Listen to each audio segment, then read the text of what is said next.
अभी रिसेंटली 25 जुलाई को जयपुर के अंदर एक बहुत बड़ा इंसिडेंट हुआ। जब मैं आपको इस इंसिडेंट के बारे में बताऊंगा ना, तो आप एक इंसान को गाली देने लगोगे और हो सकता है कि ये वीडियो देखने के बाद आपका एक बाप के ऊपर से भरोसा उठ सकता है।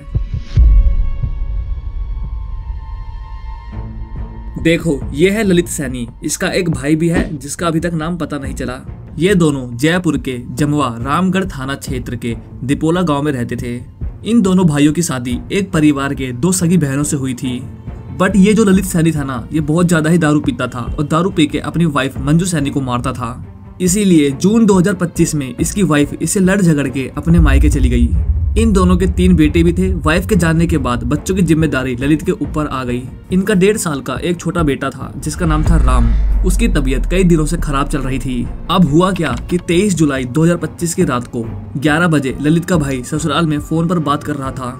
तभी ललित घर में आता है। उसने काफी ज्यादा पी रखा था। ललित का भाई ललित को बोलता है कि ससुराल वाले तेरे ऊपर केस करने को कह रहे हैं। लेकिन ललित अपने भाई को बोलता है कि मैंने राम को सफेद कपड़े में बांधकर एक बोरवेल में फेंक दिया है। और ये बोल के ललित अपने बेड पर जाकर नशे में सो जाता है। अगर आपको नहीं पता कि बोरवेल किसे कहते हैं, तो मैं आपको बता दूं कि जमीन से पानी निकालने के लिए जमीन में कई सौ फीट का गड्ढा किया जाता है और उसके अंदर एक पाइप लगा दिया जाता है और इसी को बोरवेल या फिर बोरवेल का गड्ढा कहते हैं। यह गड्ढा आपके आसपास भी होगा। जब ललित ने अपने भाई को ये बताया तो उसका भाई ये सुनकर शॉक हो गया। उसने ये बात मंजू सैनी को बता दी। मंजू तुरंत ही पुलिस को कॉल करती है और पुलिस को बताती है कि मेरे पति ने मेरे छोटे बेटे को मार डाला है। उसी रात तकरीबन 12 बजे ललित के घर में पुलिस आती है। ललित नशे में बेड पे पड़ा हुआ था। पुलिस वाले ललित को उठाते हैं, लेकिन वो काफी ज्यादा नशे में था। पुलिस वाले उससे राम के बारे में पूछते हैं, बट वो नशे में कुछ भी नहीं बोल रहा था। और ऐसे करते करते सुबह के 4 बज गए। इस टाइम वो थोड़ा होश में आने लगा था। जब पुलिस वालों ने उसे मारा पीटा, उसके ऊपर सख्ती दिखाई, तब वो पुलिस वालों को बहाना मारने लगा। उसने कहा, मैंने तो राम को हॉस्पिटल में एडमिट करा रखा है। पुलिस वाले जब उसके साथ हॉस्पिटल में गए तो बच्चा वहाँ पर नहीं था। फिर उसने कहा, अरे मैंने तो राम को अपने दोस्त के घर में छोड़ रखा है। जब पुलिस वाले उसके साथ उसके दोस्त के घर में गए तब भी बच्चा वहाँ पर नहीं था। ऐसे ही ललित पुलिस वालों को 3-4 जगह घुमाता है। जब पुलिस वालों ने उसके ऊपर ढंग से सख्ती दिखाई तो उसने बताया कि मैंने राम को एक बोरवेल में फेंक दिया है। दरअसल दोस्तों, ललित ने अपने बेटे को अपने खेत के बोरवेल में फेंका था। ये बोरवेल लगभग 200 फीट गहरा था और पत्थरों से ढका हुआ था। उसने सबसे पहले पत्थरों को हटाया, फिर अपने बेटे को बोरवेल में फेंका और उसके ऊपर बहुत सारी मिट्टी डाल दी, ताकि अगर कोई बोरवेल में झांके तो मिट्टी की वजह से उसे बच्चा दिखाई ना दे। ललित का ये चूतियाफा इतना बड़ा कांड बनने वाला था कि किसी ने सोचा भी नहीं था। पुलिस ने तुरंत ही 12 PM पर SDRF यानी कि स्टेट डिजास्टर रिस्पांस फोर्स और सिविल डिफेंस टीम को बुला लिया। दोनों टीम घटना स्थल के पास 12:30 बजे पहुंच गई। टीम ने सबसे पहले एक कैमरा बोरवेल के अंदर डाला ताकि वो देख सके क्या सच में बच्चा बोरवेल के अंदर है या फिर ललित ये भी झूठ बोल रहा है। लेकिन मिट्टी की वजह से कैमरा अंदर नहीं जा रहा था। तकरीबन 4 घंटे तक मशक्कत करने के बाद 4:30 बजे जब कैमरा 90 फीट तक गया तो कैमरा में एक हाथ दिखाई दिया। ये हाथ राम का था, बट अफसोस वो कोई मूवमेंट नहीं कर रहा था। ये चीज बच्चे की फैमिली और गाँव वालों के लिए एक बुरे सपने जैसा था। सवाल ये था, कहीं बच्चा मर तो नहीं गया। इस टाइम तक तकरीबन 60 SDRF और सिविल डिफेंस के मेंबर घटना स्थल के पास खड़े थे। रेस्क्यूअर्स ने सबसे पहले बिलाई से बच्चे को निकालने की कोशिश करी।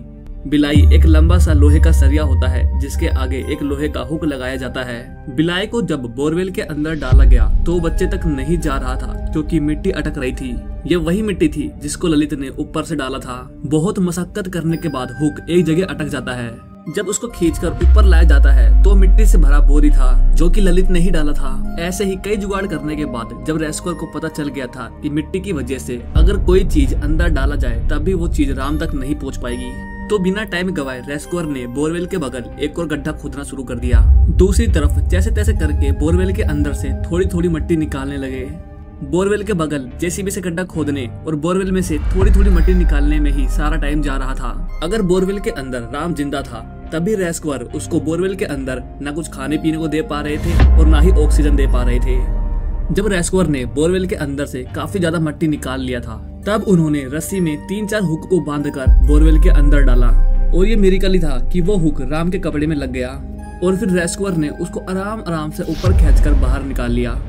बट अफसोस इस टाइम तक 1.5 साल का राम मर चुका था। बच्चे की डेड बॉडी को तुरंत ही पास के हॉस्पिटल में ले जाया गया। बच्चे का पोस्टमार्टम का रिपोर्ट अभी नहीं आया है।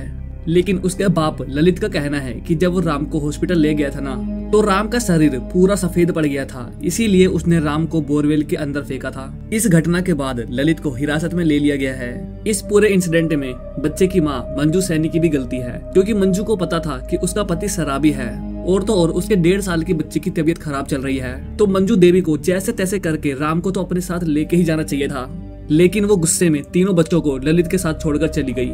बट अफसोस, एक छोटी गलती की वजह से ही बड़े कांड होते हैं। एक शराबी बाप की वजह से ही एक बच्चे की जान चली गई। वो बच्चा जिसको अभी पूरी दुनिया देखना था, लेकिन उसके बाप ने ही उसे दुनिया से अलग कर दिया।